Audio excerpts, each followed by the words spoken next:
జై శ్రీరామ్, శ్రీమాతృ మహా, జై జనసేన, జై పవన్ కళ్యాణ్, జై వారాయి. వందే మాత్రం. వీక్షకులకందరికీ నమస్సమాంజలు.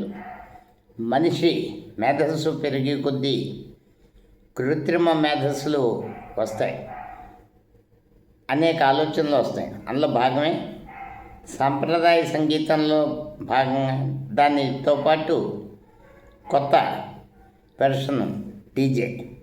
ఈ డీజే సౌండ్ అనేది ఎలా ఉంటుందంటే, ఒక 85 డెసిబుల్స్ ఒక మనిషి తట్టుకోగలడు, హార్ట్ కానీ బ్రెయిన్ కానీ.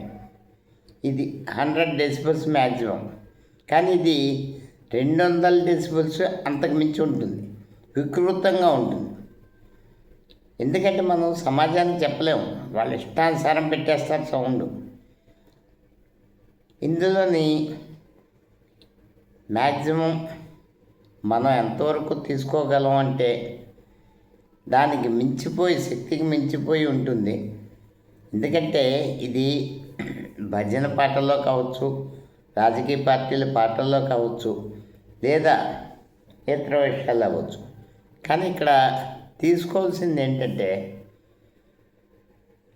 మనం పీల్చేగల ఆల్రెడీ కలుషితం, తాగే నీరు కలుషితం, సౌండ్ కూడా కలుషితం అయితే భవిష్యత్తులో వాళ్ళని కాపాడే శక్తి దేనికి ఉండదు. కాబట్టి డీజే పేరుతో చేసే విశృంఖలత్వం మోర్ దాన్ 200 డెసిబుల్స్.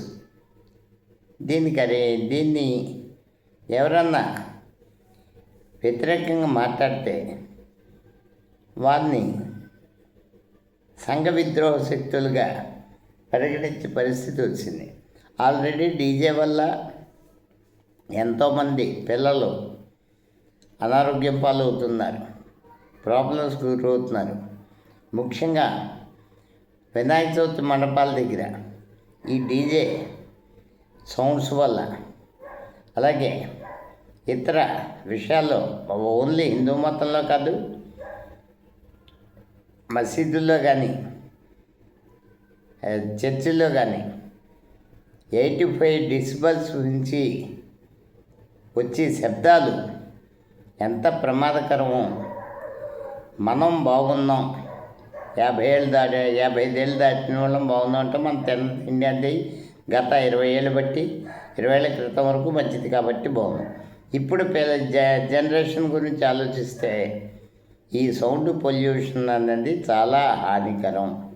కాబట్టి ఈ విషయంలో కులాలకు అతీతంగా, మతాలకు అతీతంగా అందరం ఒక తాటి మీదకి వచ్చి డీజే సిస్టమ్ మీద వ్యతిరేకంగా ఒక్క గళంగా మారి మన భవిష్యత్ తరాలను కాపాడుకోవాలన్నది నా కోరిక. వందే మాత్రం. జై హింద్.